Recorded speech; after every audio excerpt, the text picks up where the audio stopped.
आदरणीय राजेंद्र भोसले सर, आदरणीय सरचिटणीस संतोष भुईकर सर आणि सर्व जिल्ह्याचे सन्माननीय पदाधिकारी, सर्व तालुक्यात या ठिकाणी उपस्थित असणारे सर्व सन्माननीय पदाधिकारी, सर्व आजी माजी पदाधिकारी, कार्यकर्ते, उपस्थित सर्व धर्मबांधव धर्म भगिनी सर्वांना या ठिकाणी प्रथमतः संदेश व्यक्त करतो. आणि या ठिकाणी माता रमाईंच्या आज स्मृतिदिनी त्यांना देखील भावपूर्ण अशी या ठिकाणी आदरांजली अर्पण करतो. या ठिकाणी माझ्या विषयाला सुरुवात करतोय. खऱ्या अर्थानं जो समाज गाव कुशाबाहेर राहत होता, ज्या समाजाला माणूस असून माणसासारखं जगता येत नव्हतं, राहता येत नव्हतं, अशा या ठिकाणी असणाऱ्या समाजाला या मानवतेमध्ये खऱ्या अर्थानं हक्क आणि अधिकार डॉक्टर बाबासाहेब आंबेडकरांनी भारतीय संविधानाच्या माध्यमातून दिले. आणि या समाजाच्या पायामध्ये असणाऱ्या अस्पृश्यतेच्या गुलामगिरीच्या बेड्या या ठिकाणी तुटल्या. आणि त्यानंतर या ठिकाणी या समाजाची झालेली प्रगती आणि या ठिकाणी या समाजानं बाबासाहेबांच्या विचारांना घेतलेली शिफ, खऱ्या अर्थानं याचं आज आपल्याला मूर्तिमंत उदाहरण आपल्या सर्वांच्या या ठिकाणी कार्यातून दिसतं, देशातल्या आंबेडकर अनुयायांच्या प्रगतीतून दिसतं. आणि या सगळ्याचे शिल्पकार तुम्हाला सर्वांना माहित आहे, विश्वरत्न डॉक्टर बाबासाहेब आंबेडकर या सगळ्याचे शिल्पकार आहेत. आणि ते शिल्पकार म्हणून समाजापुढं जगापुढं बाबासाहेबांची या ठिकाणी ख्याती आहे, बाबासाहेबांचं नाव आहे. परंतु बाबासाहेबांना हॅलो व्हिडिओ सर्वांना विनंती आहे, आपले व्हिडिओ कृपया बंद करा. ज्या धर्मबांधवांचे व्हिडिओ या ठिकाणी आमचे ब्रह्मदेव जाधव साहेब आहेत, यांचा देखील व्हिडिओ चालू आहे, कृपया त्या व्हिडिओ बंद करा. या ठिकाणी खऱ्या अर्थानं बाबासाहेबांच्या पाठीशी ज्या मातेनं खंबीरपणे साथ दिली, जी माता बाबासाहेबांच्या पाठीमागे खंबीरपणे उभा राहिली, खऱ्या अर्थानं तिच्या त्यागानं आणि तिच्या कर्तृत्वानं खऱ्या अर्थानं बाबासाहेबांना हे समाजकार्य करण्याचे बळ मिळालं. त्या मूर्ती माता रमाई ही देखील या ठिकाणी समाजापुढे जाणं गरजेचं आहे. रमाईंचं कार्य समाजाला या ठिकाणी समजणं गरजेचं आहे. आणि म्हणून रमाईंचं कार्य या ठिकाणी समाजापुढे मानणं काळाची गरज आहे. कारण आपण रमाईंना देखील बाबासाहेबांच्या एवढीच स्मरणात ठेवायला हवी, कारण बाबासाहेबांच्या एवढंच कार्य रमाईचं देखील आपल्यासाठी खूप मोलाचं आहे आणि महत्वाचं आहे. बघा, जगामध्ये आपण बघितलं तर अनेक महापुरुष या ठिकाणी होऊन गेले. या ठिकाणी जे महापुरुष जगात या ठिकाणी होऊन गेले, त्या सगळ्या महापुरुषांच्या पाठीमागं त्यांच्या पत्नींचा जर बघितलं तर या ठिकाणी सिंहाचा वाटा असलेला आपल्याला दिसतो. खऱ्या अर्थानं संपूर्ण जगाला कल्याणाचा आणि सदाचाराचा मार्ग दाखवणारे, या जगात अग्रमर झालेले महाकारुणिक तथागत भगवान बुद्ध यांना या ठिकाणी पूर्व जीवनात आपले आई वडील आणि पत्नी यांचे समवेत या ठिकाणी संसारी जीवन जगत असताना रोहिणी नदीच्या पाण्यावरून वाद निर्माण झाला. आपल्या सर्वांना माहित आहे. भगवान बुद्ध हा शाक्य कुळाचा राजा, या ठिकाणी शुद्धोधन राजाचा या ठिकाणी राजपुत्र, या ठिकाणी संसारी जीवन जगत असताना अतिशय आनंददायी सगळं राजवैभव त्यांच्या समवेत होतं, त्यांच्या पायाशी होतं. आणि खऱ्या अर्थानं या ठिकाणी रोहिणी नदीच्या पाण्यावरून वाद झाला. आणि ज्या वेळा संघाबरोबर या ठिकाणी संघर्ष केला आणि त्याकरता संघानं सिद्धार्थ गौतमाला ज्या वेळा ग्रहत्याग करायची या ठिकाणी शिक्षा दिली, म्हणजे ग्रहत्याग करायला सांगितला, त्यावेळेला या ठिकाणी सिद्धार्थ गौतमानं ज्या वेळा ग्रहत्याग केला, त्यावेळेस या ठिकाणी यशोधरेनं सिद्धार्थ गौतम बुद्ध होण्यात यशोधरेचा देखील आपल्याला बघा सिंहाचा वाटा दिसतो. आणि सम्यक संबुद्ध झाल्यावर ज्या वेळेला 7व्या वर्षी भगवान गौतम बुद्ध कपिल वस्तूला भेट द्यायला आले, त्यावेळेला आपल्या सर्वांना माहित आहे, तेव्हा स्वतः बुद्ध सारीपुत्र या ठिकाणी महामोगलियान यांच्या समेत म्हणजे यांच्या बरोबर तथागत भगवान गौतम बुद्ध यशोधरेच्या या ठिकाणी महालावर गेले. आणि यशोधरेचे भगवान बुद्धाने आभार मानले व भगवान बुद्ध यशोधरेला म्हणाले की तुझ्यामुळेच मी या ठिकाणी बुद्ध झालो, तुझे माझ्यावर या ठिकाणी फार उपकार आहेत, तुला धन्यवाद द्यावे तेवढे या ठिकाणी कमी आहेत. अशी ती एक स्त्री भगवान बुद्धाबरोबर देखील या ठिकाणी अमर झालेली तुम्हाला दिसते. कारण यशोधरेच्या त्यागामुळेच या ठिकाणी भगवान बुद्ध हे बुद्ध होऊ शकले. कदाचित भगवान बुद्धांना जर ग्रह त्यागापासून यशोधरेनं रोखलं असतं तर कदाचित भगवान बुद्ध देखील बुद्धत्व प्राप्त करू शकले नसते. त्यानंतर दुसरे महापुरुष आपण बघितले, क्रांतिसूर्य ज्योतिराव फुले. ज्योतिराव फुलेंनी ज्या वेळेला या देशामध्ये क्रांती करायला सुरुवात केली, त्यावेळेला खऱ्या अर्थानं त्यांच्या वडिलांचा देखील त्यांच्या कार्यात विरोध असताना असलेला तुम्हाला दिसला. परंतु त्यांच्या पाठीमागे त्यांची पत्नी या ठिकाणी सावित्रीबाई फुले ही खंबीरपणे या ठिकाणी उभा राहिली. म्हणून खऱ्या अर्थानं क्रांतिसूर्य ज्योतिराव फुलेंना देखील समाजकार्य करता आलं. खऱ्या अर्थानं ज्या ज्या वेळा फुलेंच्यावर अडचणी आल्या, ज्या ज्या वेळा फुलेंच्यावर या ठिकाणी प्रसंग झाले, त्यावेळेला त्यांची पत्नी त्यांच्या पाठीशी खंबीरपणे उभा राहिली. त्यांच्या कार्यात फुलेंच्या बरोबरीनं या ठिकाणी काम केलं. आणि स्त्रियांची पहिली शिक्षिका म्हणून या ठिकाणी उदया सालीम तिने या ठिकाणी काम केलं. आजच्या स्त्रिया या शिक्षणाच्या प्रवाहात तुम्हाला दिसतात. खऱ्या अर्थानं भारतीय संविधानानं जरी कायद्याची कवच कुंडलं देऊन स्त्रियांना अधिकार दिले असले तरी स्त्रियांना घरातून बाहेर काढण्याचं काम हे क्रांतिसूर्य ज्योतिराव फुलेंनी केलं आणि त्यांना शिकवण्याचं काम हे सावित्रीबाई फुलेंनी केलं. म्हणजे ज्योतिराव फुलेंच्या आयुष्यामध्ये देखील सावित्रीबाई फुले आल्या नसत्या तर कदाचित ज्योतिराव फुलेंना देखील एवढं मोठं काम या ठिकाणी करता आलं नसतं. म्हणजे त्यांच्या यशात देखील त्यांच्या कार्यात देखील सावित्रीबाई फुलेंचा वाटा हा खूप मोठा आहे आणि खऱ्या अर्थानं ते महत्वाचं आहे.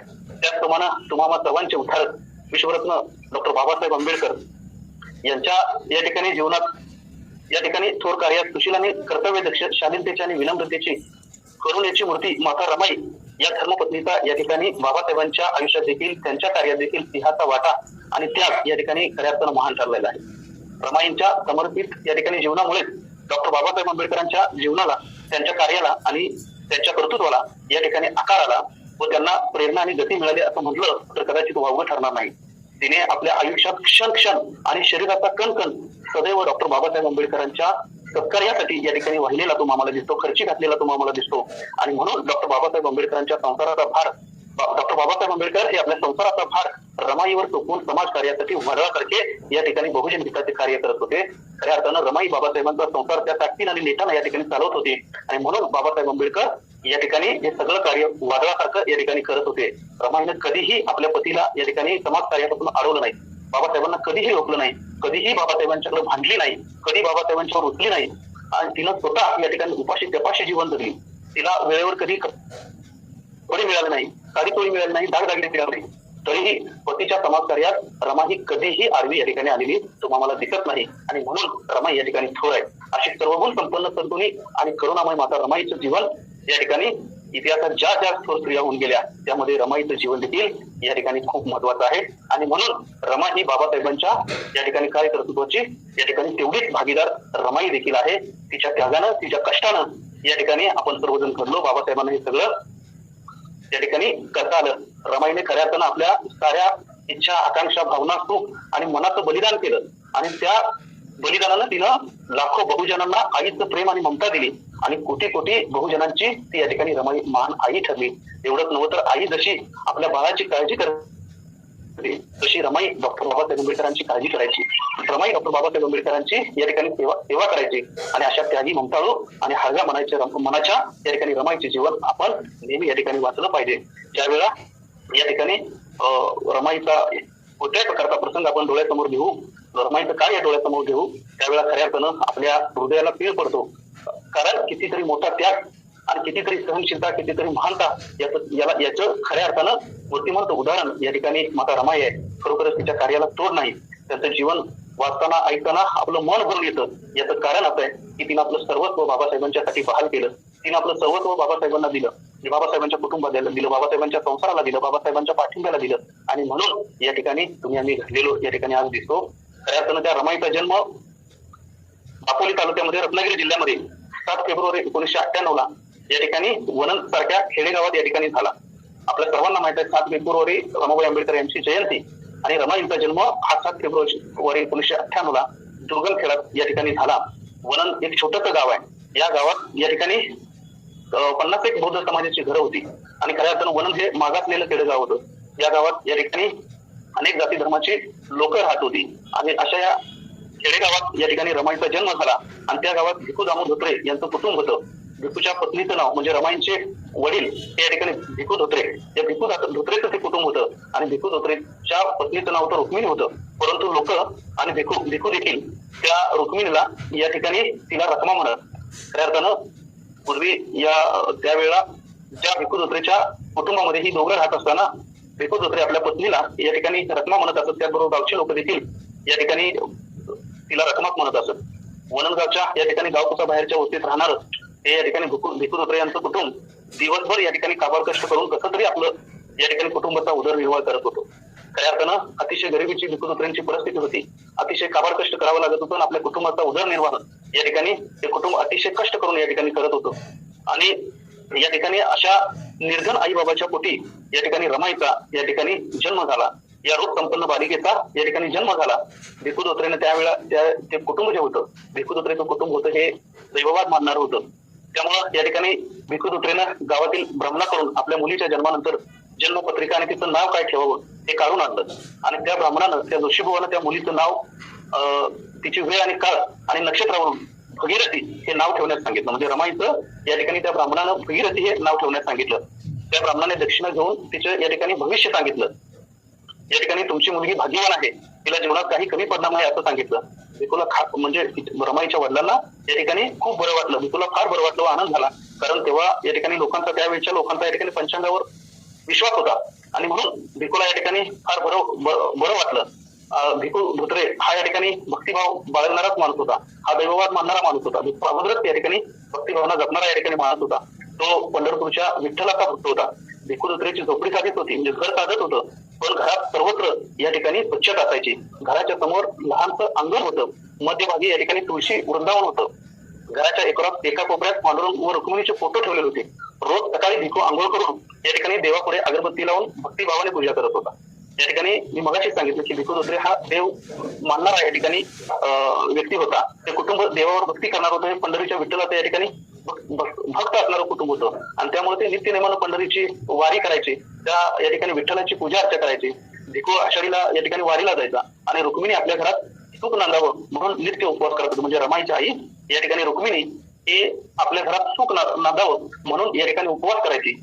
या दोघा पती पत्नीला रमाईच्या अगोदर या ठिकाणी एक मुलगीच होती. म्हणजे रमाईला अगोदरची एक बहीण होती, तिचं नाव अक्का होतं. म्हणजे रमाईच्या मोठ्या बहिणीचं नाव या ठिकाणी अक्का होतं आणि ही 3 वर्षाची असताना भगीरथीचा म्हणजे रमाईचा जन्म झाला. या ठिकाणी ज्या वेळेला अक्का 3 वर्षाची होती त्यावेळेला भगीरथीचा म्हणजे रमाईचा जन्म झाला. तिची 2 नावे होते, भगीरथी आणि रामी. तिचे आई वडील या ठिकाणी म्हणजे भिकू धोत्रे आणि रखमा या ठिकाणी धार्मिक होते, म्हणून त्यांना या ठिकाणी त्यांनी असं ठरवलेलं होतं की त्यांना जर मुलगा झाला तर त्याचं नाव ते देवाचं नाव म्हणून राम ठेवायचं.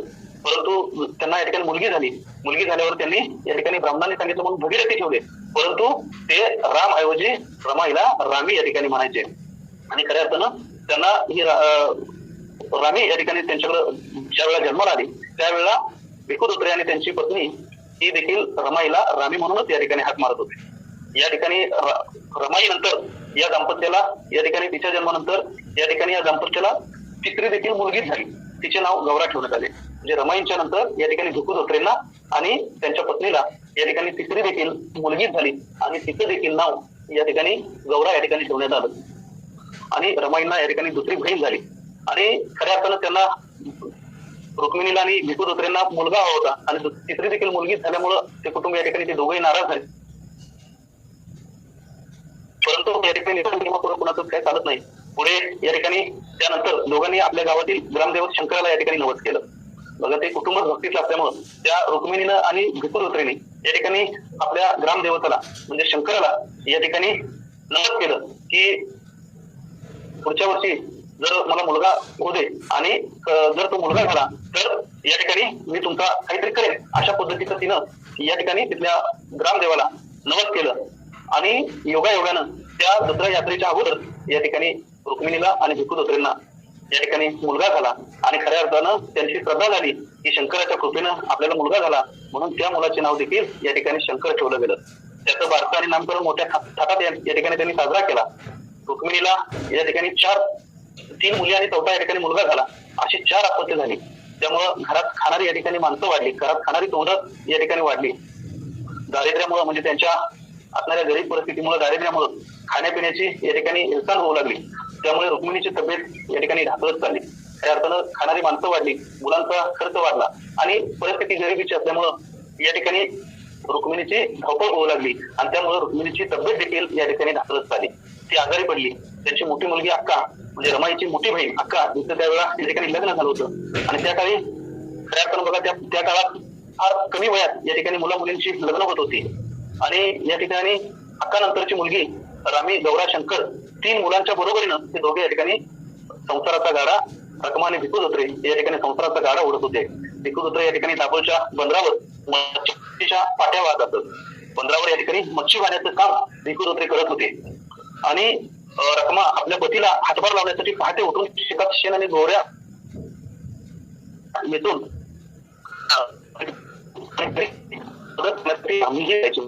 रमाईने मदत करण्यासाठी कधीतरी जायच्या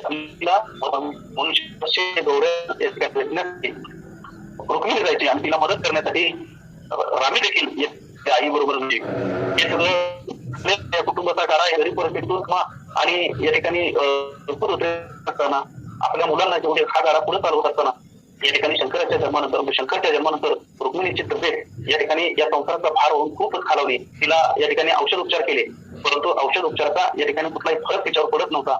एक दिवस रुक्मिणी जास्त आजारी पडली, तिथं या ठिकाणी अन्न पाणी बंद झालं आणि ती शेवटची झटका या ठिकाणी रुक्मिणी मधू लागली. तिने या ठिकाणी आपल्या पतीला भिकूला जवळ बोलावलं आणि म्हणाली, धनी मला आता या ठिकाणी मला मरण येणार आहे, मला मरण आता घेऊन जाणार आहे, आता माझी सुटका नाही. या लेकरांना म्हणजे आपल्या मुलांना मी या ठिकाणी आता तुमच्या हवाली करून जाणार आहे. तुम्ही आता यापुढे या आपल्या मुलांचे आई आणि बाप दोन्ही तुम्ही व्हा, या ठिकाणी आपल्या बाळांना सांभाळा असं बोलून मुलांच्या अंगावरून या ठिकाणी रुक्मिणीने शेवटचा हात फिरवला आणि त्यांच्याकडे पाहत पाहत या ठिकाणी रुक्मिणीने आपला प्राण सोडला. या ठिकाणी ज्या वेळा रुक्मिणी गेली, भिकू धोत्रेंना खूप मोठं दुःख झालं, कारण या संसारिक जीवनामध्ये या हलाखीच्या परिस्थितीत या ठिकाणी भिकू धोत्रेला त्यांच्या पत्नीनं रखमानं खूप मोठी साथ दिलेली होती. त्यांनी या ठिकाणी भिकूला देखील या ठिकाणी खूप मदत या संसारामध्ये केलेली होती. म्हणून या ठिकाणी भिकूला खूप दुःख झालं. भिकू धोत्रेंनी मोठ्यानं हंबरडा या ठिकाणी फोडला, रखमा तू आम्हाला सोडून का गेली? तर आजूबाजूच्या बायका आल्या होत्या, म्हणजे आजूबाजूच्या बायका त्या ठिकाणी आल्या, त्याही या ठिकाणी रडायला लागल्या. रमा म्हणजे रामी तर मोठमोठ्यानं या ठिकाणी रडू लागली. 3 मुलं, एक मुलगा यांना या ठिकाणी पोरकं करून रखमानं या ठिकाणी जगाचा निरोप घेतला आणि तिच्या गाण्यानं घरात दुःखाची या ठिकाणी छाया पसरली. बघा, 3 मुलं, लहान मुलं आणि आपल्या पतीच्या म्हणजे पतीला सोडून ज्या वेळा पत्नी निघून जाते, आई निघून जाते, त्यावेळेला त्या ठिकाणी त्या घरावर किती मोठं संकट येतं याची आपण सगळीच कल्पना करू शकतो. आणि खऱ्या अर्थानं तशाच पद्धतीने त्या घरावर खूप मोठं संकट आलं आणि त्या घरावर दुःखाची या ठिकाणी छाया पसरली. भिकूवर तर या ठिकाणी आकाश कोसळलेलं होतं. बघा, त्याची पत्नी वाचली, पत्नी गेल्यानंतर त्याच्या संसाराचा एक गाडा एक साथ एकाने निघून गेलं, त्याच्यावर तर दुःखाचं या ठिकाणी भिकू त्यांच्यावर आकाश कोसळलेलं या ठिकाणी आकाश कोसळलेलं होतं. त्यांचं या ठिकाणी अर्ध अंग या ठिकाणी लोळ पडल्यासारखं झालं. पती पत्नी हा संसाराचा 2 चाक असतात. बघा, मगाशीच सांगितलं, भिकूच्या संसाराचं त्या ठिकाणी एक रथाचं चाक या ठिकाणी निघून पडलं. आता हा संसार रथ कसा वडावा हा प्रश्न भिकू धोत्रे पुढे या ठिकाणी दिसत, म्हणजे त्याला समोर दिसत होता. या ठिकाणी रुक्मिणीच्या प्रेतावर, आपल्या पत्नीच्या प्रेतावर पडून तो म्हणत होता, रखमा मी एकटा केल्या पिल्यांचा गाडा कसा ओढू, तू आमच्यावर उठलीस का, बाळांना तरी बोल. रुक्मिणी आता या ठिकाणी रुक्मिणी त्यावेळेला मात्र कायमची झोपलेली होती. ती कधीही न उठण्यासाठी गावातील या ठिकाणी सगळी माणसं जमा झालेली होती. प्रत्येक जण या ठिकाणी हळहळत होता आणि या ठिकाणी रुक्मिणीचा अंत्यविधी उरकण्यासाठी भिकूला आणि 4ही मुलांना दूर केलं आणि या ठिकाणी रुक्मिणीचा अंत्यविधी या ठिकाणी लोकांनी करून घेतला. आता बघा, ही 3 मुलं या ठिकाणी आईच्या मायेविना पूर्ती झाली. वडील काबड कष्ट करून जगत होते. ही 3 लेकरं या ठिकाणी निराधार झाली. त्यावेळेला रमाई म्हणजे रामी ही 6 वर्षाची होती आणि गौरा आणि शंकर या ठिकाणी अज्ञान होते. 4 दिवस या ठिकाणी दुःख गेल्यावर, कुटुंबातून 4 दिवस दुःख गेल्यावर भिकू धोत्रे म्हणजे रमाईंचा वडील पुन्हा आपल्या मुलाबाळांसाठी, आपल्या लेकरांसाठी या ठिकाणी कामाला लागला. बंदरावर मच्छीच्या टोपल्या वाहण्यासाठी जावं लागला. परंतु खऱ्या अर्थानं त्याचंही काबाड कष्ट त्याला खूप होत होतं. त्याच्या तब्येतीच्या पलीकडे तो काबाड कष्ट करत होता. मच्छीच्या टोपल्या या ठिकाणी वाहत होता आणि त्याच्याही छातीत या ठिकाणी त्यावेळेला दुखायला लागलं, कारण त्याला त्यावेळेला टीबीचा आजार झाला होता. खऱ्या अर्थानं त्याला त्यावेळेला टीबी झाली आणि त्यावेळी त्या काळामध्ये टीबीच्या आजारावर प्रभाव याचा कोणत्या प्रकारचा इलाज नव्हता. त्याने तरी सुद्धा या सगळ्यावर मात करत भिकूला कष्ट करावंच लागणार होते. भिकूची अवस्था या ठिकाणी सगळं स्वतः या ठिकाणी केविलवाणी झाली होती. घरातील स्वयंपाक, धुणी भांडी सारं काही या ठिकाणी रमा करायची. बघा, ही लहान असणारी 6 वर्षाची रामी त्या वेळेला संसाराची जबाबदारी, कुटुंबाची जबाबदारी पडली. आणि त्या लहान मुलांची बहिणी सगळी नाती या ठिकाणी रमा त्याच वेळेला या ठिकाणी पास होती. आणि या ठिकाणी गौरा शंकर यांचं खाणं पिणं अगदी रुक्मिणी सारखीच, म्हणजे त्यांच्या आईसारखीच रमा करीत असत आणि आपल्या पित्याला रमाई त्या धीर देत असत. रानात जाऊन शेण आणून त्या गौऱ्या थापणे, लाकडे आणले आणि घर व्यवस्थित ठेवले, ही सगळी कामं या ठिकाणी त्याच वेळेला या ठिकाणी रमा करत असत.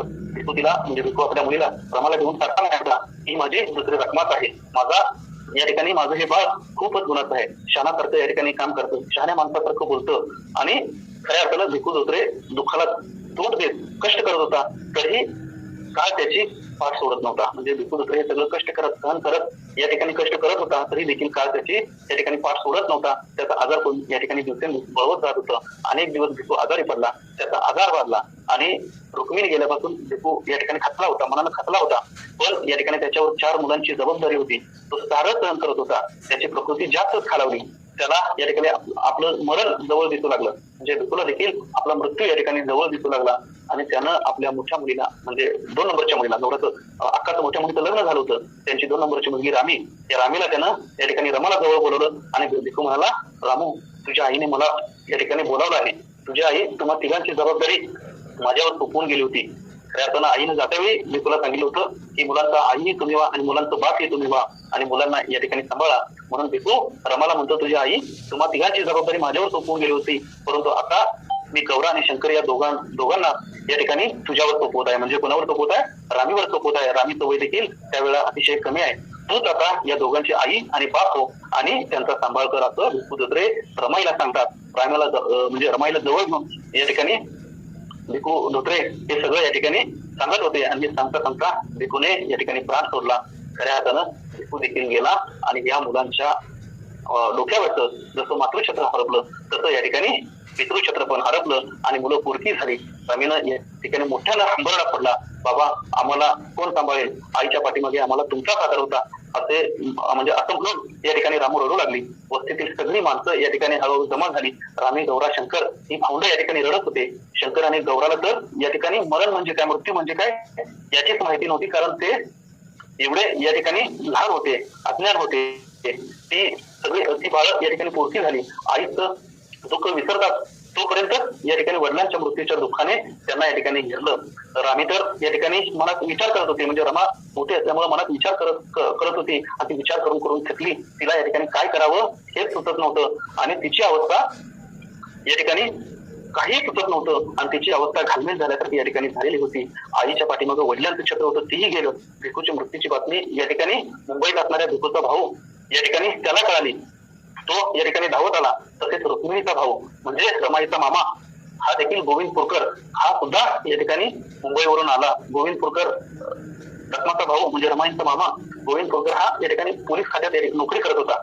भायखळाजवळ असलेल्या चाळीत तो या ठिकाणी राहत होता आणि मामा आणि चुलता या ठिकाणी मुलांच्याकडे आले, मुलांना धीर दिला, मुलांना आधार देण्यासाठी ते या ठिकाणी आले आणि मामानं व चुलत्यानं या ठिकाणी भिकूचं कार्य ओळखलं, म्हणजे कार्य करून घेतलं आणि गौरा शंकर आणि रामीला या ठिकाणी चुलत्यानं आणि मामानं या ठिकाणी मुंबईला आणलं आणि मामाकडं ही तिन्ही मुलं ही तिन्ही बाळं या ठिकाणी राहू लागली. चुलत्याने मामाच्या सावलीत राहत असताना मामी आणि चुलती आणि आईच्या मायेनं म्हणजे मामी आणि चुलती ही खऱ्या अर्थानं या मुलांना आईच्या मायेनं या ठिकाणी सांभाळतोय. परंतु एक म्हण आहे की आई ती आईच असते, वासरासाठी हंबरणारी गाय असते, लंगड्यासाठी या ठिकाणी पाय असते, दुधावरची काय असते, आई ही आईच असते. या ठिकाणी म्हणतात आईची सर या ठिकाणी गाईला येत नसते. शंकर या ठिकाणी 2-2.5 वर्षाचा होता. तो या ठिकाणी सारखा आई वडिलांची आठवण काढत होता. तेव्हा रामी त्याला आपल्या उराशी धरून रडत असे व मनात म्हणायची, आई तू का मला सोडून गेलीस, आम्ही आता कोणाला आई म्हणून हाक मारायची, कोण आम्हाला आईची माया देईल. या ठिकाणी बघता रामी त्या ठिकाणी मामाच्या आणि सध्याच्या घरामध्ये राहता बघता या ठिकाणी रामी 9 वर्षाची झाली आणि त्या काळात या ठिकाणी मुलांची लग्न ही कमी वयात होत होती.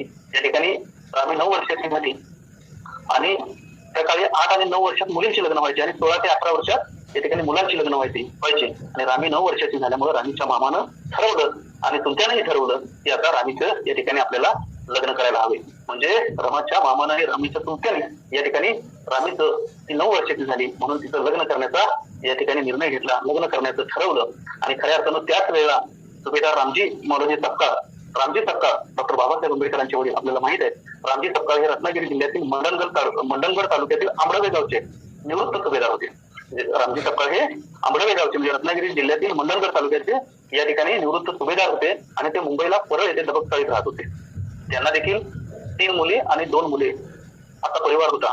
मुलींची नावं तुळसा, गंगा, मंजुळा तर मुले आनंद आणि भीमराव. 3 मुलींचे या ठिकाणी विवाह झालेले होते. त्या आपल्या सासरी गेल्या होत्या. आनंदरावचं लग्न झाले होते. त्यांच्या पत्नीचे नाव या ठिकाणी लक्ष्मी होते आणि सुभेदारांचे धाकटे चिरंजीव भीमराव हे अतिशय हुशार आणि या ठिकाणी देखणे होते. त्या ठिकाणी त्यांची शरीरयष्टी ही अतिशय आकर्षक होती. भीमराव हे अतिशय हुशार होते आणि ते भीमराव हे 1907 साली या ठिकाणी मॅट्रिक पास झाले आणि संबंध महाराष्ट्रात या ठिकाणी नवल घडावं तसं घडलं आपल्या सर्वांना माहित आहे. त्यावेळेला बाबासाहेब आंबेडकरांना मॅट्रिक पास होण्यासाठी किती संघर्ष करावा लागला, शाळेच्या बाहेर बसून शिक्षण घ्यावं लागलं, या समाजाच्या व्यवस्थेचे चटके बाबासाहेब आंबेडकरांना भोगावे लागले, दिव्याखाली बसून या ठिकाणी अभ्यास करावा लागला. हे सगळं करत 1907 साली या ठिकाणी बाबासाहेब आंबेडकर मॅट्रिक पास झाले आणि महाराष्ट्रात या ठिकाणी नवल घडलं की भीमराव अस्पृश्य म्हणून शाळेच्या बाहेर बसून शिक्षण घेत होते, तरीही त्यांनी या ठिकाणी मॅट्रिकच्या परीक्षेत यश मिळवले. यावर या ठिकाणी हे सगळं महाराष्ट्राला या ठिकाणी अचंबित करणार होतं. महाराष्ट्रापुढे या ठिकाणी महाराष्ट्राला आदर्श घालून देणार होतं आणि हे महाराष्ट्रात या ठिकाणी संबंध महाराष्ट्रामध्ये या अस्पृश्य समाजातील कोणीही व्यक्ती या ठिकाणी मॅट्रिक पास झालेला नव्हता. ते यश या ठिकाणी भीमाची आपल्या लेखीने घेऊन आले आणि म्हणून या देशाला दान माझ्या भीमानं केलं आणि झिजून जीवाचं दान माझ्या भीमानं केलं. खऱ्या अर्थानं 1908 साली भीमराव 17 वर्षाचे झाले. 1908 सालला भीमराव या ठिकाणी 17 वर्षाचे झाले आणि सुभेदार रामजी सपकाळ यांनी या ठिकाणी देखील भीमरावांचं लग्न करावं असं ठरवलं होतं. रामजी बाबांनी या ठिकाणी भीमरावांच्यासाठी अगोदर 2 मुली एक मुलगी केली होती.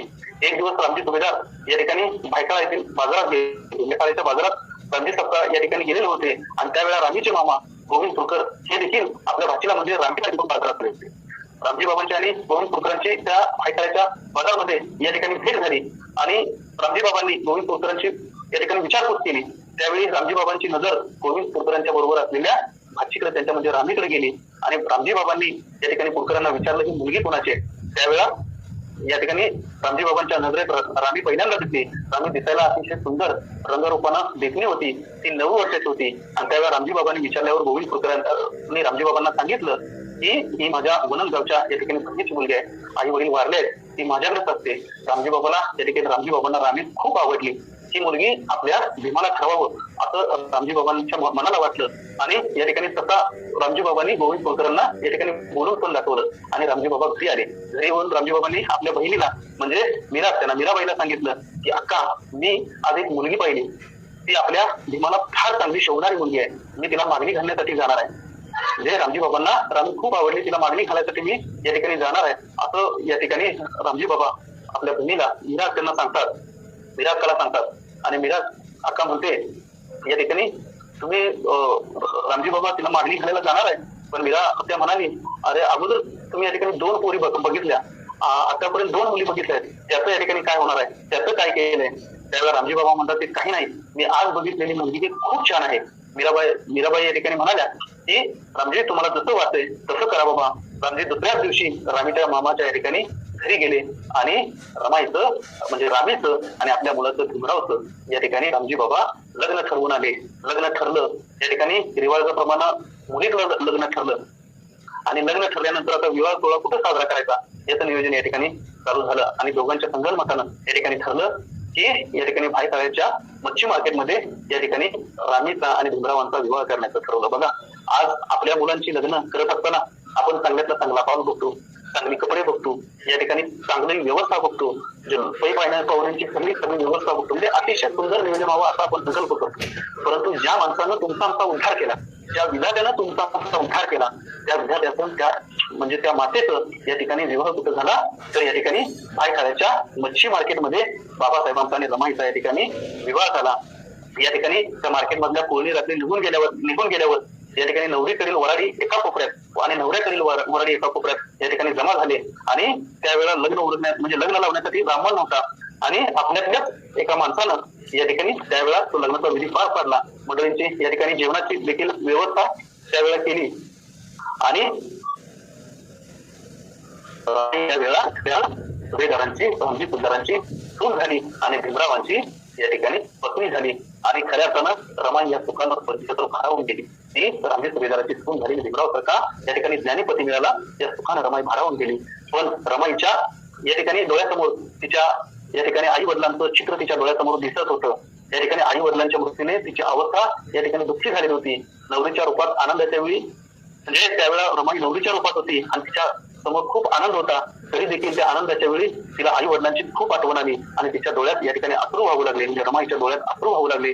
रमाचे वय म्हणजे त्यावेळेला रामीचे वय अवघे 9 वर्षांचं होतं. ती मनात स्वतःला म्हणत होती, आज जर माझी आई असती तर ती माझ्या गळ्यात पडून या ठिकाणी रडत मला निरोप दिला असता आणि आईने मला या ठिकाणी 4 गोष्टी कुटुंबाच्या संसाराच्या या ठिकाणी समजावून सांगितल्या असत्या. आईचं कर्तव्य या ठिकाणी खऱ्या आईचं हे कर्तव्य रामीच्या मामीने केलं, त्याच्याबरोबर तिच्या चुलतीनं केलं, तर वडिलांचं काम देखील मामाने आणि चुलत्यानं देखील या ठिकाणी केलं. परंतु स्वाभाविक आहे बघा, तरी मामीने केलं, चुलतीने केलं, चुलत्यानं केलं, मामानं केलं, तरी मनाला वाटणं स्वाभाविक आहे. मला मनाला वाटतच होतं या ठिकाणी माझी आई असती तर तिला या ठिकाणी खूप आनंद झाला असता. भीमरावासारखा या ठिकाणी जावई मला मिळाला, हा आनंद या ठिकाणी पाहण्यासाठी माझी आई आणि वडील हवे होते असं या ठिकाणी रमाला वाटत होतं आणि त्यांच्या आठवणीनं रमाईचं या ठिकाणी हृदय भरून येतं. रमानं भीमरावांच्या या ठिकाणी त्यावेळेला भीमरावांच्या नावाचं या ठिकाणी रमानं कुंकू लावलं आणि ती या ठिकाणी रमाई सासरी चालली. परंतु तिच्या मनाला या ठिकाणी आई वडिलांच्या विरहाचं दुःख या ठिकाणी होतं आणि त्याचबरोबर गौरा आणि शंकरला या ठिकाणी आई वडिलांनी माझ्यावर सोपवलं होतं, म्हणजे रमाईवर गौरा आणि शंकरला त्याच्या बहिणीला आणि भावांना त्यांच्यावर सोपवलं होतं. तरीही मी त्यांना सोडून चालले. त्या लहान भावंडांना सोडून जाताना या ठिकाणी रामीच्या त्या काळजाचं या ठिकाणी पाणी होत होतं. तिने गौराला आणि शंकरला जवळ घेतलं आणि त्यांचं या ठिकाणी बहिणीचं या ठिकाणी पटापट मुख्य घेतले आणि जड अंतःकरणानं रमाई या ठिकाणी त्यांचा निरोप घेऊन सासरी निघाली. जाताना मामीला आणि सुट्टीला या ठिकाणी म्हणाली, मामी काकू गौराला आणि शंकराला सांभाळा. रमाता या ठिकाणी सुभेदाराची सून झाली होती, या ठिकाणी भीमरावांची पत्नी झाली होती. तिच्या नावाच्या समोरील भिकू दत्रेचं नाव आता या ठिकाणी गेलं होतं, पुसलं गेलं होतं आणि रामीच्या नावासमोर या ठिकाणी आता भीमरावांचं नाव तिच्या नावासमोर या ठिकाणी जोडलं गेलं होतं. बघा हे आता रामी या ठिकाणी सुभेदारांची सून झाली आणि भीमरावांची या ठिकाणी पत्नी झाली आणि रमाच्या संसाराला या ठिकाणी खऱ्या अर्थानं सुरुवात झाली. तिच्या या ठिकाणी नवीन आयुष्याला सुरुवात झाली आणि रमा संसारी नांदू लागली. घरात रामजी बाबा होते, थोरलादीर आनंदराव, जाऊबाई लक्ष्मीबाई, रामजी बाबांची बहीण मीरात्या, ही सगळी मंडळी या ठिकाणी घरात होती. तर भीमरावांची सावत्राई जिजाबाई ही देखील या ठिकाणी घरात होती. तिच्यावर या ठिकाणी संसाराची जबाबदारी होती. घरात नवीन होती तरी मीरात्या तिच्यावर आईप्रमाणे या ठिकाणी प्रेम करत होती, म्हणजे रमाईवर मीरात्या आईप्रमाणे प्रेम करत होती. स्वयंपाक, व्यवहार, वागणं, उठणं बसणं सारं काही या ठिकाणी रामीला मीरात्या शिकवत होती. रामजी बाबांना दुसरी या ठिकाणी रामजी बाबांनी दुसरी मुलगी म्हणजे बाबासाहेबांच्या साठी अगोदर 2 मुली बघितल्या होत्या, त्यातली एक मुलगी पसंत केली होती, तिच्याशी लग्न देखील ठरवलं होतं. तरी देखील रामजी बाबांनी या ठिकाणी रामी बरोबर लग्न केलं भीमरावांचं, म्हणजे दुसरी मुलगी केली. आणि म्हणून त्यावेळी कोकणात या ठिकाणी आपल्या समाजामध्ये सात पंचायतीच्या माध्यमातून न्याय निवाडा केला जात होता आणि तो न्याय निवाडा करण्यासाठी या ठिकाणी महार पंचायत होती, म्हणजे महार पंचायत होती आणि त्या पंचायतीने सात पंचायत बसवली, म्हणजे मिटिंग बसवली व रामजी सुभेदाराला या ठिकाणी साथ विचारला होता. आणि रामजीला या ठिकाणी त्याला विचारलं की या मुलीशी लग्न ठरेल असताना तुम्ही भीमरावाचं लग्न दुसऱ्या मुलीशी कसं काय केलं. आणि त्या जात पंचायतीनं रामजी बाबांना या ठिकाणी दंड ठोठावला. तो दंड देखील रामजी बाबांनी या ठिकाणी भरला आणि खऱ्या अर्थानं ते प्रकरण या ठिकाणी मिटवलं. रमाईचं भीमराव बरोबर लग्न झालं होतं. खऱ्या अर्थानं रमाईचं बाबासाहेबांच्या बरोबर लग्न जरी झालं असलं तरी बाबासाहेबांचं खरं लग्न हे या ठिकाणी विद्येबरोबर झालं होतं. कारण त्यांचं रोज घरातील व घराबाहेर म्हणजे त्यांचा रोज घरातील व घराबाहेरील बराचसा वेळ हा या ठिकाणी अभ्यासातच जात होता, विद्याभ्यासात जात होता. त्यांना या ठिकाणी वैवाहिक जीवनातील प्रवासाने भीमराव म्हणजे त्यांच्या वैवाहिक जीवनाच्या प्रवासाने बाबासाहेब कधीच सोडून गेलेले नव्हते. त्यांना फक्त एकाच गोष्टीचा मोह होता, म्हणजे बाबासाहेबांना फक्त एकाच गोष्टीचा मोह होता, तो म्हणजे विद्येचा. भीमराव या ठिकाणी सारखे पुस्तक हातात घेऊन वाचत बसत, कारण त्यांचं लग्न जरी झालं असलं तरी शिक्षण घेणं या ठिकाणी चालू होतं. रमा बरोबर या ठिकाणी बाबासाहेब आंबेडकर पत्नी असली तरी त्यावेळेस कमी बोलत होते, परंतु अभ्यासाची चिकाटी बाबासाहेब आंबेडकर कधीही सोडत नव्हते. रमाईला राग येत होता, परंतु राग तसाच या ठिकाणी रमा जुळून टाकायची आणि या ठिकाणी अभ्यास चालू असताना म्हणजे बाबासाहेब अभ्यास करत असताना जर मुलं बाहेर आरडाओरडा करायला लागली, मुलं खेळायला लागली तर रमाई त्या मुलांना टोल लावायची, कारण बाबासाहेबांना कुठल्याही प्रकारचा अभ्यासात या ठिकाणी डिस्टर्ब व्हायला नको, बाबासाहेब आंबेडकरांच्या अभ्यासात कुठल्या प्रकारचा व्यत्यय यायला नको. म्हणजे रमाई बाबासाहेबांच्या अभ्यासाची देखील खूप काळजी करायची. बाबासाहेब आंबेडकरांनी रमाईला या ठिकाणी शिक्षणाचं महत्व या ठिकाणी सांगितलं. बाबासाहेब आंबेडकर रमाईला म्हणतात की बाबासाहेब आंबेडकर घरात एकदा निवांत बसलेले होते आणि बाबासाहेब आंबेडकर रमाईला म्हणाले, रामू तुला सुद्धा या ठिकाणी लिहिता वाचता आलं पाहिजे. म्हणजे शिक्षणाचं महत्व रमाईला बाबासाहेब आंबेडकर सांगायला लागले. बाबासाहेब आंबेडकर म्हणाले की रामू तुला सुद्धा शिक्षण घेता आलं पाहिजे, तुला सुद्धा लिहिता वाचता आलं पाहिजे आणि ते तू या ठिकाणी लिहायला वाचायला शिकलं पाहिजे. हे ऐकल्यावर रमाईला या ठिकाणी अवघडल्यासारखं वाटलं.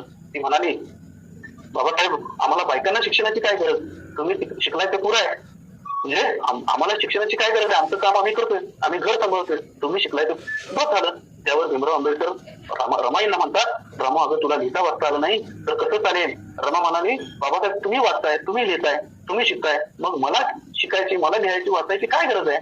त्यावेळेला या ठिकाणी मला जर काही लिहायचं वाचायचं काम पडलं तर बाबासाहेब तुम्ही आहात, असं या ठिकाणी रमाई बाबासाहेब आंबेडकरांना म्हणाली. आणि म्हणाली, मी नाही शिकले तर काही फरक पडणार नाही, आम्हाला घरात स्वयंपाक करावा लागतो, आम्ही घरचं जे बायकांचं काम आहे ते सगळं मला येतं, मग शिक्षणाची आता मला या ठिकाणी काय गरज आहे, असं या ठिकाणी रमाई बाबासाहेबांना म्हणाली. त्यावेळेला बाबा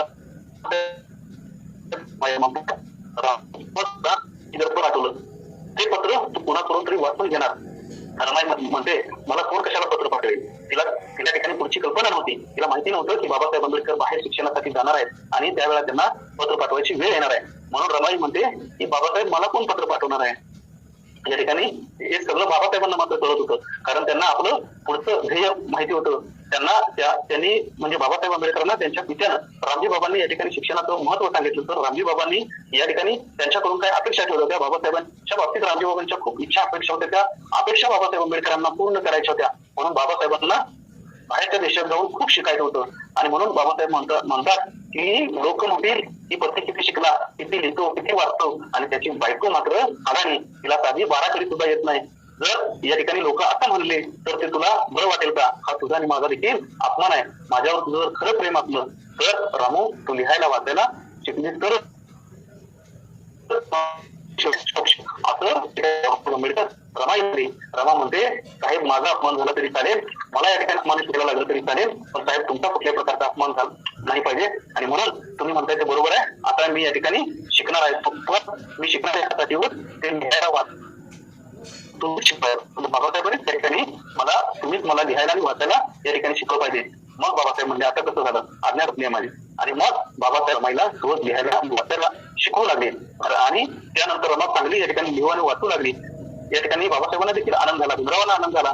रामजी बाबा तर या ठिकाणी भीमरावांना जे सत्कारात पुस्तक मिळालं होतं, खऱ्या अर्थानं बाबासाहेब आंबेडकरांना जे सत्काराच्या वेळी बुद्धांचं चरित्र जे भेट देण्यात आलं होतं, ते चरित्र घरी नसताना त्यामुळे रमा देखील वाचण्यात खूपच प्रेरित झाली होती. म्हणजे तिला देखील वाचता खूप चांगलं यायला लागलं. आणि रमाईला याचा वेगळाच या ठिकाणी आनंद होत होता. आणि मनातून म्हणत होती, जर साहेबांनी लिहायला वाचायला शिकवलं नसतं तर हे पुस्तक मी या ठिकाणी वाचू शकले नसते. आता या ठिकाणी शिक्षणाचं महत्व देखील या ठिकाणी बाबासाहेब आंबेडकरांनी रमाईला सांगितलं आणि स्वतः या ठिकाणी रमाईला शिकवलं. 1912 साली भीमराव या ठिकाणी BA पास झाले. बाबासाहेब आंबेडकर 1912ला BA पास झाले. आणि हा त्यांचा फार मोठा विजय होता. 1912 साली या ठिकाणी भीमरावांच्या आणि रमाईच्या जीवनाला या ठिकाणी खरा अर्थ प्राप्त झाला होता. बाबासाहेबांनी रमाईच्या जीवनाला 1912 मध्ये खरा अर्थ प्राप्त झाला होता. कारण त्यावर्षी रमाईची या ठिकाणी प्रसूती झाली. त्यावेळेला रमाई प्रसूती झाल्या आणि पहिला म्हणून रामजी बाबांना या ठिकाणी झाला होता. म्हणजे बाबासाहेबांना पहिला मुलगा झाला, भीमरावांना पहिला मुलगा झाला. म्हणून या ठिकाणी रामजी बाबांना खूप आनंद झाला होता. मुलाचं नाव काय ठेवायचं या ठिकाणी कोण म्हणत होतं गोविंद ठेवा, कोण म्हणत होतं केशव ठेवा, कोण म्हणत होतं अशोक ठेवा, कोण म्हणत होतं वामन ठेवा, अशी अनेक नावं या ठिकाणी अनेकांनी त्यावेळेला सुचवली. भीमरावांना मात्र यापैकी एकही नाव आवडलं.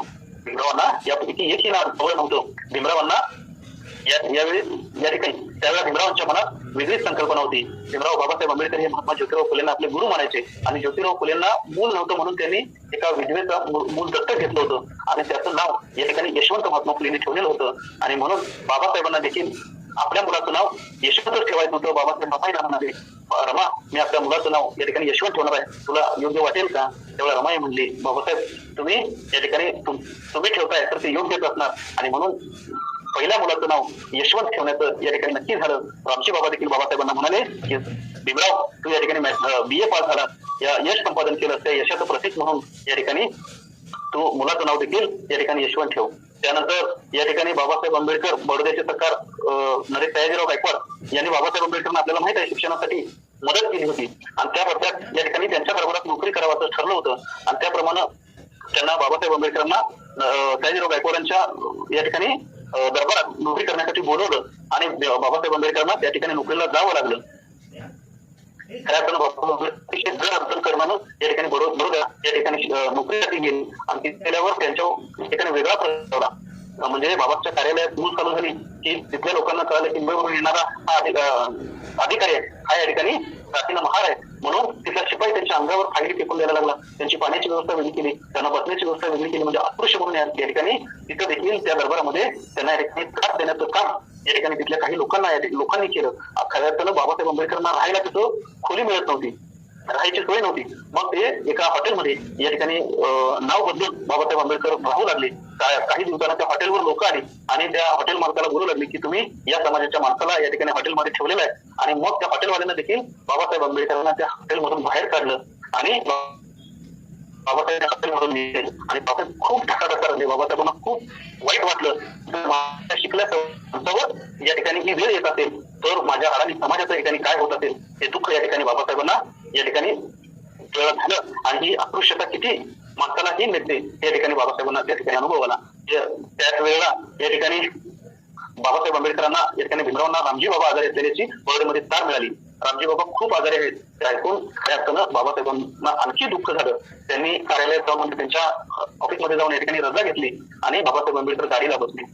त्या गाडीतून आले ती रेल्वे या ठिकाणी गाडी सुरतला आली आणि सुरतमध्ये स्टेशनवर बाबासाहेब आंबेडकर मुलांना बर्फी घ्यायसाठी खाली उतरले आणि त्या ठिकाणी गर्दी होती आणि गर्दी असल्यामुळं त्या ठिकाणी मुलांना बर्फी घेऊन गाडीपर्यंत परत येईपर्यंत या ठिकाणी बाबासाहेबांची गाडी सुटलेली होती आणि या ठिकाणी बाबासाहेबांची गाडी या ठिकाणी निघून गेली.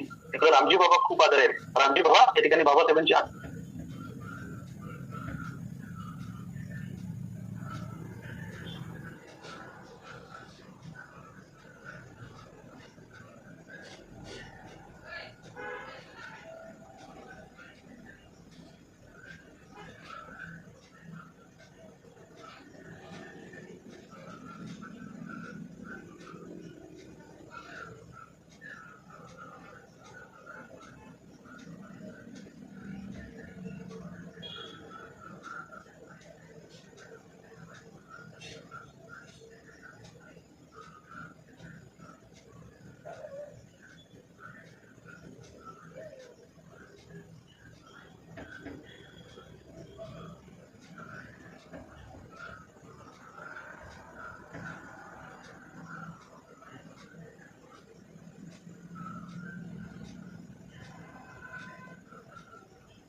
बाबासाहेबांचं हे कुटुंब या अल्पशा कमाईवर आपली या ठिकाणी कुटुंबाची गुजराण करीत होतं. एक नारळ आणून त्याचं पाणी काढून मुकुंद यशवंत यांना रमाई देत असत. 4 ज्वारीच्या भाकरी किंवा बाजरीच्या भाकरी भाजून एक यशवंताला, एक मुकुंदाला, एक शंकरला आणि 4थी भाकरी रमाई आणि लक्ष्मीबाई आणि गौरी हे तिघी मिळून खात असत. कधी चटणी बरोबर, कधी भाजी, कधी कांदा मिठा बरोबर, तर कधी उपाशी राहून रमा या ठिकाणी धरणीवर आपला अंग टाकत होती. अशी हालत असताना या ठिकाणी लंडनला शिक्षणासाठी गेलेल्या पतिदेवाला हे तिनं कधीही कळवलं नाही. बघा किती मनाचा मोठेपण आहे. एवढी सगळी हालत असताना बाबासाहेबांना तिनं कधीही कळवलं नाही, कारण बाबासाहेबांच्या अभ्यासात व्यत्यय नको. रमाई नेहमी पत्रात लिहित असत, आम्ही सगळे खुशाल आहोत, तुम्ही काळजी करू नका, आपण आपल्या जीवाला जपावं. हे सारं रमाई का करत होती, तर या ठिकाणी बाबासाहेबांचं या ठिकाणी लक्ष आपल्या शिक्षणातून कुठेही या ठिकाणी घरच्या समस्याकडे लागायला नको, आणि म्हणून आपली परिस्थिती पत्रातून रमाईनं कधीही बाबासाहेबांना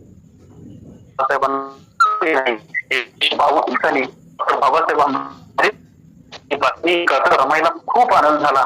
1922 ला बाबासाहेब अध्यक्ष झाले. हे कळल्यावर रमाईला खूप आनंद झाला आणि तिनं त्यांच्या पित्याचे त्याचे या ठिकाणी मनोरथ म्हणजे बाबासाहेब आंबेडकरांनी रामजी बाबांचे स्वप्न पूर्ण केले असे रमाईला वाटले.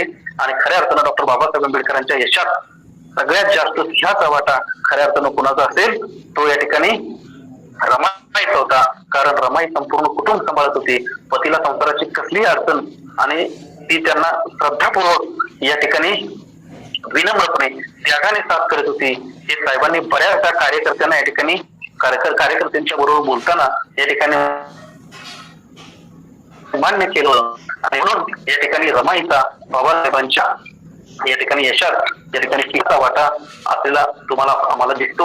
आणि खऱ्या अर्थाने या ठिकाणी मान्य करायला हवं की कदाचित रमाईनं बाबासाहेबांच्याकडे हट्ट केले असते, रमाईनं बाबासाहेबांना दुःख दिलं असतं, तर बाबासाहेब आंबेडकर हे सगळं कधीही करू शकले नसते. बाबासाहेब आंबेडकर म्हणाले, रमा जर शिकली असती तर तू माझ्यासारख्या बॅरिस्टरांना देखील बोलायला या ठिकाणी ऐकली नसती. याचं कारण असं आहे, बाबासाहेब आंबेडकर ज्यावेळेला त्यांना पैसे मिळू लागले त्यावेळेला त्यांनी 500 रुपयाचे ग्रंथ खरेदी केले. आणि बाबासाहेब आंबेडकर हे ग्रंथ वाचत होते. त्यांचं स्वतःच्या जेवणाकडे लक्ष नव्हतं, ते जेवले नाही, त्यामुळे रमाई उपाशी होत्या. घरचे कोण जेवत नव्हते. खूप वेळ झाला आणि रमाई बाबासाहेब आंबेडकरांना म्हणाल्या की आता साहेब आता जरा थांबा, पहिलं जेवून घ्या. त्यावेळेला बाबासाहेब आंबेडकर रमाईवर चिडून म्हणतात की रामू, तुम्ही कधी माझ्यासाठी जेवणासाठी थांबत जाऊ नका, तुम्ही तुमचं जेवण पूर्ण करून घेत जावा. बाबासाहेबांना रमाई म्हणते की या ठिकाणी बाबासाहेब हे पुस्तकं तुम्ही आणले खूप छान आहेत, या ठिकाणी या पुस्तकात खूप छान लिहिलं असेल, काय लिहिलंय मला माहिती नाही, परंतु बाबासाहेब एक गोष्ट मला सांगा, या पुस्तकात एक लिहिलंय का की आपल्या कुटुंबाशी कसं राहावं, आपल्या कुटुंबाशी कसं बोलावं, आपल्या कुटुंबाला कसं जपावं, ही गोष्ट ह्यात लिहिली का हे मला सांगा. बाबासाहेबांचा तो राग या ठिकाणी लिहून गेला. बाबासाहेबांना कळालं रमाईला काय म्हणायचंय. आणि मग रमाई बाबासाहेब रमाईला म्हणतात, खरंच रमा तू खूप हुशार आहेस, तू जर शिकली असतीस तर माझ्यासारख्या या ठिकाणी बॅरिस्टरला देखील या ठिकाणी बोलू दिलं नसतं. आणि खऱ्या अर्थानं 1924 ला या ठिकाणी रमाईला बोलवण्यात आला. त्याचं नाव राजरत्न ठेवलं. राजरत्न खूप देखणा होता. बाबासाहेबांचा त्यांच्यावर खूप जीव होता. रमाईला या ठिकाणी म्हणायचे की राजरत्नाला सांभाळ, माझा जीव की प्राण आहे राजरत्न. तो या ठिकाणी साहेब कोर्टात जात होते, वकिलीचे पैसे चांगले मिळत होते. एक दिवस रमाई साहेबांना म्हणते, साहेब शाळेतील बायका मला सारख्या चिडवत असतात, शाळेतील बायका मला सारख्या चिडवत असतात, त्यांच्या अंगावर किती दागिने आहेत, या ठिकाणी साड्या भारी भारी आहेत, मला एकदा तरी सोन्याचा दागिना असावा अशी विनंती या ठिकाणी करते. आणि बाबासाहेबांना म्हणते, साहेब तुम्ही राग मानू नका. बाबासाहेब आंबेडकरांनी शांतपणे रमाईचं ऐकून घेतलं. दुसऱ्या दिवशी रमाईना देखील दागिने आणले, साडी आणली आणि या ठिकाणी दिली. आणि बाबासाहेब म्हणले, रामू आपल्याला आता बाहेर फिरायला जायचं आहे.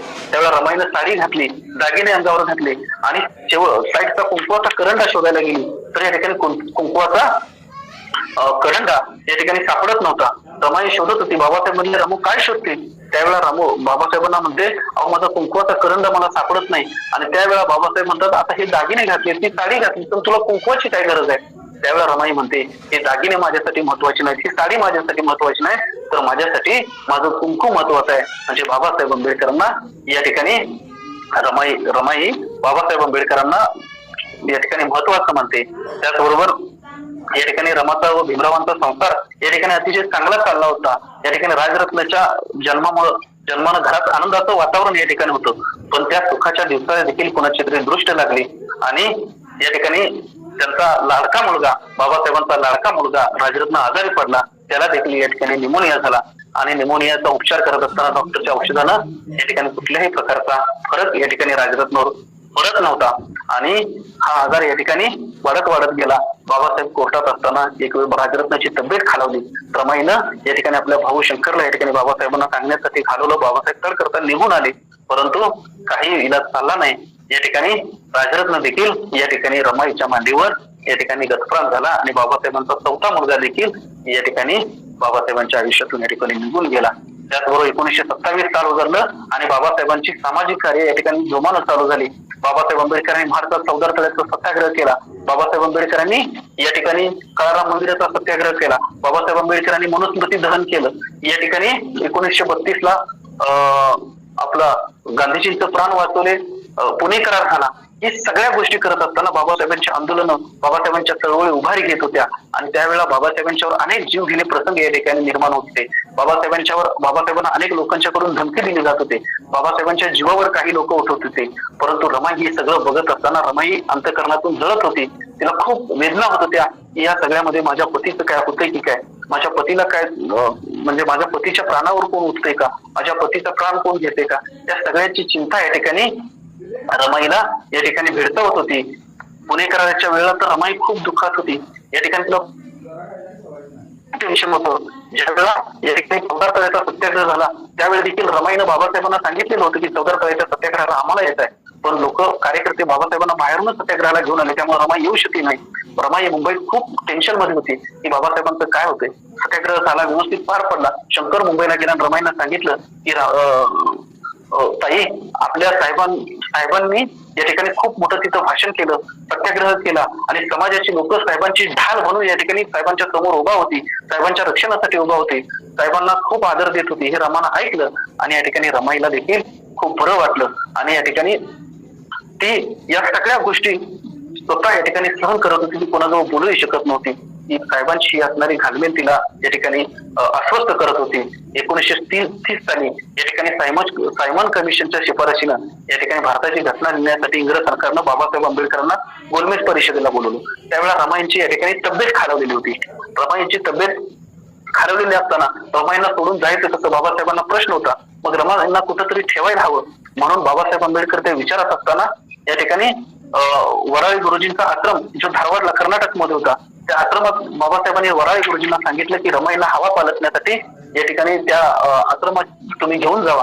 आणि या ठिकाणी बाबासाहेब आंबेडकर निघून गेले. बाबासाहेब आंबेडकर गेल्यावर रमाई त्या आश्रमात आल्या, मुलांच्यात राहू लागल्या. आश्रमातल्या मुलांच्या या ठिकाणी त्यांच्या अडीअडचणी बघू लागल्या, त्यांना जेवण देऊ लागल्या. एक दिवस असा झाला की सगळी मुलं या ठिकाणी उपाशी बसलेली होती. बाबासाहेब या ठिकाणी रमाईंनी वराळी गुरुजींना विचारलं की मुलं का उपाशी आहेत. त्यावेळेला वराळी गुरुजी रमाईंना म्हणतात की या ठिकाणी आश्रमाची ग्रँट आलेली नाही आणि त्यामुळे मुलांना या ठिकाणी उधारीवर आता धान्य कोण देत नाही, त्यामुळे त्यांच्या खाण्याचा प्रश्न या ठिकाणी निर्माण झालाय. आणि या ठिकाणी त्यावेळेला रमाईला खूप वाईट वाटलं. रमाईने वराळी गुरुजींना सांगितलं, ही गोष्ट मला का सांगितली नाही. त्यांनी आपल्या हातातल्या बांगड्या काढल्या, सोन्याच्या बांगड्या त्यांच्या हातात दिल्याने सांगितलं या घाण ठेवा नाही तर विका आणि या मुलांना या ठिकाणी खाऊ आणा आणि या ठिकाणी त्यांना खाऊ द्या. आणि मग त्या मुलांना या ठिकाणी खाऊ रमाईने या ठिकाणी दिला. रमाई ही या ठिकाणी पंढरपूरच्या विठ्ठलाची या ठिकाणी भक्त होती. मगाशी सांगितलं की रमाईचं वडील आई हे विठ्ठलाची या ठिकाणी वारी करणारं वारकरी कुटुंब होतं. या ठिकाणी रमाई देखील विठ्ठलाची भक्त होती. ती बाबासाहेब आंबेडकरांना सारखी विनंती करायची की साहेब मला पंढरीच्या विठ्ठलाचं दर्शन घ्यायचं आहे, साहेब मला पंढरीच्या विठ्ठलाचं या ठिकाणी दर्शन घ्यायचं आहे. बाबासाहेब आंबेडकर म्हटले की या ठिकाणी रामू, जो पंढरीचा विठ्ठल तुला आणि मला देवळात येऊ देत नाही, जो पंढरीचा विठ्ठल तुला आणि मला या ठिकाणी माणूस म्हणून या ठिकाणी शूद्र लेखतो, त्या आम्हाला मंदिरात येण्याची परवानगी नाही, जो आम्हाला मंदिरात येण्यापासून रोखतो, तो बाहेर ठेवतो, मग या ठिकाणी त्या विठ्ठलाच्या दर्शनाला कशाला जायचं. त्यावेळेला रामू म्हणतात, मग साहेब काळाराम मंदिराचा सत्याग्रह तुम्ही का केला. त्यावेळेला बाबासाहेब म्हणतात, काळाराम मंदिराचा सत्याग्रह हा आम्ही देखील इथल्या इतर माणसासारखी माणसं आहोत, आम्हाला देखील सार्वजनिक ठिकाणी जाण्याचा अधिकार आहे, आम्हाला देखील देवळात जाण्याचा अधिकार आहे, त्या अधिकारासाठी मी सत्याग्रह केला. तो राम या ठिकाणी प्रिय होता म्हणून या ठिकाणी मी तो सत्याग्रह केला नाही. बाबासाहेबांनी रमाईची समजूत काढली, रमाई शांत झाली आणि नंतर बाबासाहेब आंबेडकर रमाईला म्हणतात, रामू आपलं पंढरपूर आपण निर्माण करू, आपलं पंढरपूर आपण या ठिकाणी तयार करू आणि या ठिकाणी आपल्या पंढरपुरात या ठिकाणी लोक अशी घडतील की ते समाज घडवतील. तिथं कुठल्याही प्रकारचा भेदभाव नसेल, तिथं कुठल्याही प्रकारची अंधश्रद्धा नसेल, तिथं कुठल्याही प्रकारचं कर्मकांड नसेल. त्या या ठिकाणी पंढरपुरात या ठिकाणी विज्ञान असेल, हे पंढरपूर आपण या ठिकाणी आपण निर्माण करू, असं डॉक्टर बाबासाहेब आंबेडकर रमाईला म्हणतात. आणि 1946 आणि 1951 बाबासाहेब आंबेडकरांनी सिद्धार्थ कॉलेज आणि मिलिंद विद्यालय स्थापन केलं आणि त्या विद्यालयांच्या या ठिकाणी उद्घाटनला जाताना बाबासाहेब आंबेडकरांना रमाईंची आठवण आली. ते म्हणाले, माझी रामू जर असती तर तिला आज मी सांगितलं असतं, रामू हे आपलं पंढरपूर आहे. तेव्हा या ठिकाणी माझी रामू खरंच आनंदी झाली असती. परंतु हे नवं पंढरपूर पाहण्यासाठी आज या ठिकाणी रामू जिवंत नाही, हे दुर्दैव आहे असं बाबासाहेब आंबेडकरांना वाटलं आणि बाबासाहेबांचं या ठिकाणी मन या ठिकाणी भेवरलं. 1932 साली या ठिकाणी जानेवारी महिन्यात बाबासाहेब आंबेडकर 3ऱ्या गोलमेज परिषदेवरून या ठिकाणी विलायतून येणार होते. विलायतून आल्यावर या ठिकाणी बंदरावर त्यांच्या स्वागतासाठी अनेक लोक जमली. अनेक लोक या ठिकाणी त्यांच्या स्वागतासाठी तिथं जमली. रमाईला देखील त्या स्वागताला जायचं होतं. रमाई सगळ्यात शेवटी त्या स्वागताला गेली. बंदरावर बाबासाहेब आंबेडकर बोटीतून उतरले. अनेक लोकांनी बाबासाहेबांचं स्वागत केलं आणि या ठिकाणी सगळ्यात शेवटी रमाई बाबासाहेबांच्या स्वागताला गेली. त्यांनी बाबासाहेबांच्या गळ्यात हार घातला आणि बाबासाहेबांच्या पायाकडे बघितलं. त्यावेळेला एका पेपरचे संपादक सहस्त्रबुद्धे त्या ठिकाणी बघत होते. त्यांनी रमाईंना प्रश्न विचारला आणि स्टेजवर उत्तर देण्याची विनंती केली आणि रमाईंना ते सहस्त्रबुद्धे म्हणाले, या ठिकाणी रमाई तुम्ही सगळ्यात शेवटी साहेबांच्या स्वागताला आला आणि तुम्ही त्यांच्या पायाकडे बघितलं, याचं कारण काय? त्यावेळेला रमाई सहस्त्रबुद्धेंना म्हणतात, पहिल्यांदा बाबासाहेबांच्या समोर रमाई बोलत होत्या आणि या ठिकाणी पहिलाच बोलत असताना या ठिकाणी त्यांचं धाडस होत नव्हतं आणि त्या धाडसात या ठिकाणी बोलल्या आणि रमाबाई आंबेडकर बाबासाहेब आंबेडकरांना त्यावेळेला म्हणाल्या की बाबासाहेब सहस्त्रबुद्धेंना म्हणाल्या की सहस्त्रबुद्धे या ठिकाणी मी पहिल्यांदा सांगतो की मी सगळ्यात शेवटी आलो, याचं कारण असं आहे की बाबासाहेब आंबेडकर हे माझे एकटीचे नाहीत, बाबासाहेब आंबेडकर हे समाजाचे आहेत खऱ्या अर्थानं. त्यामुळे पहिलं दर्शन त्यांचं या ठिकाणी समाजानं घ्यायला हवं.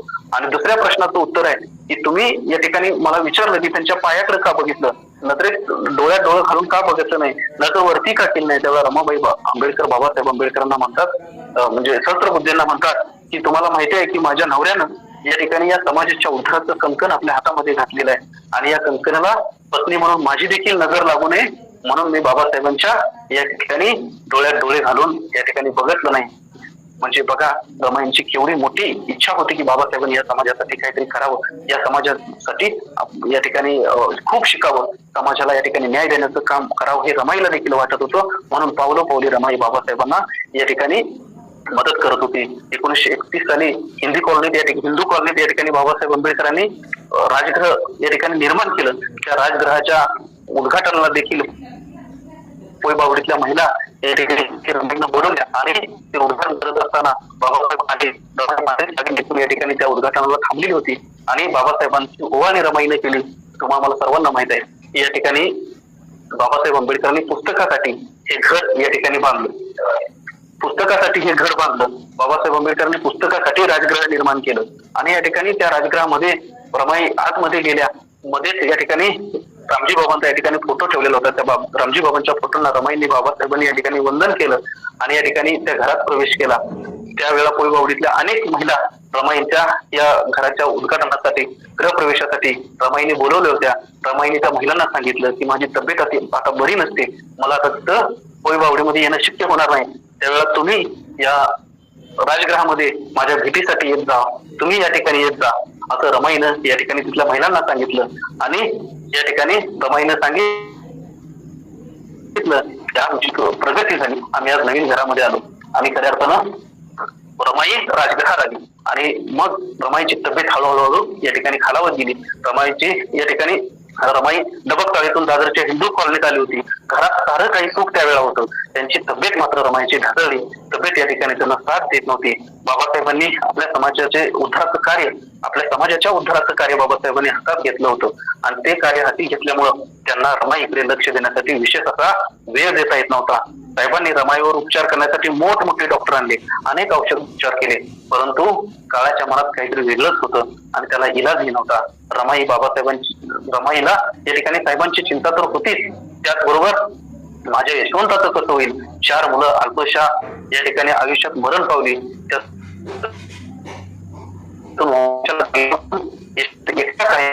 उदंड आयुष्य लाभावं, माझं उरलेलं आयुष्य त्यांना मिळावं ही त्यांनी रमाईची इच्छा होती आणि रमाई या ठिकाणी ही इच्छा व्यक्त करत होती.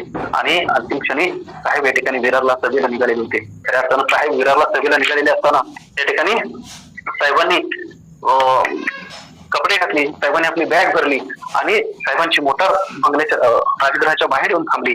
त्यावेळेला रमाई साहेबांना म्हणत होती की साहेब आज जाणंच गरजेचं आहे का? मला आज या ठिकाणी आज माझी तब्येत मला काही खरी वाटत नाही, मला बरं वाटत नाही, तुम्हाला जाणं गरजेचं आहे का? त्यावेळेला बाबासाहेब आंबेडकर रमाईला म्हणतात, रामू तुला जो आजार झालाय त्या आजारावर उपचार करणारे अनेक डॉक्टर या समाजात आहेत, परंतु या समाजाला जो आजार झालाय त्या आजारातून समाजाला बाहेर काढणारा मी एकमेव डॉक्टर आहे. त्यामुळे रामू मला घरातून बाहेर जावंच लागेल. बाबासाहेब निघून गेले, सभातून बाहेर परत आले. परत येऊन बघतायत तर घराबाहेर गर्दी जमली, लोक जमले, महिला जमल्या. बाबासाहेब घरात गेले. रमाईची तब्येत खूप या ठिकाणी बिघडलेली होती आणि या ठिकाणी खूप तब्येत रमाईला या ठिकाणी तब्येतीनं त्रास झालेला होता. आणि अशा वेळेला बाबासाहेब आंबेडकर आत आले आणि सगळेच या ठिकाणी घाबरलेले होते.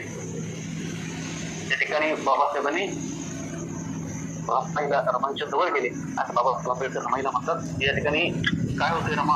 रमाईच्या डोक्यावर बाबासाहेब आंबेडकर हात ठेवला. बघितलं तर ताप आहे. त्यावेळेला बाबासाहेब आंबेडकर शंकर बरोबर होतात. अरे शंकर, या ठिकाणी रामूला एवढा ताप आलाय आणि तू बघत काय बसलाय, तू जा आणि तू डॉक्टरला घेऊन ये आणि रामूवर उपचार कर. त्यावेळेला रमाई म्हणाली की साहेब या ठिकाणी आता मला उपचाराची गरज नाही, आता मला या ठिकाणी डॉक्टरची काही गरज नाही. साहेब आता एकच काम करा, मला तुम्हाला डोळे भरून बघायचं आहे. तुम्ही ज्या वेळेला घरातून बाहेर गेला मृत्यू त्याच वेळेला दरवाजावर आलेला होता, परंतु साहेब मी मृत्यूला देखील रोखून ठेवलंय की जोपर्यंत माझे साहेब मला समोर मी डोळे भरून बघत नाही तोपर्यंत मृत्यू देखील मला घेऊन जाऊ शकत नव्हता आणि म्हणून मी थांबले. साहेब आता मला उपचारांची काही गरज नाही. रमाचं जीभ या ठिकाणी जड होत आलेली होती. रमा साहेबांना सांगत होती, साहेब तुम्ही तुमच्या तब्येतीची काळजी घ्या, साहेब यशवंताला जपा. त्यावेळेला खऱ्या अर्थानं आपण आज एक बाबासाहेबांची एक गोष्ट आठवली पाहिजे. बाबासाहेब आंबेडकर या ठिकाणी ज्यावेळेला रमाई बाबासाहेबांना म्हणते यशवंताला जपा, त्यावेळेला बाबासाहेब म्हणतात की रामू अगं हा समाज तुला आई म्हणतो, मला बाबा म्हणतो, तर यशवंत या समाजाचा भाऊ झाला. खऱ्या अर्थानं यशवंताची काळजी करायची तुला आणि मला काही गरज नाही. तर या समाजाची आई तू असेल, मी बाप असेल, तर यशवंत या समाजाचा भाऊ आहे. यशवंताला हा समाज पुढात असेल. खऱ्या अर्थानं यशवंत कुणाला कळाला का ही गोष्ट प्रत्येकानं स्वतःला विचारणं गरजेचं आहे. यशवंत कुणाला माहिती आहे का याचं देखील आत्मपरीक्षण आपण खऱ्या अर्थानं करणं गरजेचं आहे. बाबासाहेब म्हणले यशवंताला हा समाज हाताच्या पुढात असेल. बाबासाहेब आंबेडकरांना या ठिकाणी रमाई सांगत असताना रमाईची जीभ या ठिकाणी जड होत होती. बाबासाहेब खूप रडू लागले. बाबासाहेब म्हटले, बाबासाहेबांना दुःख झालं, आता रामू मी तुझा अपराध आहे, मी तुझ्याकडे लक्ष देऊ शकलो नाही, मी कुटुंबात लक्ष देऊ शकलो नाही. आपली 4 मुलं औषध पाण्यात गेली.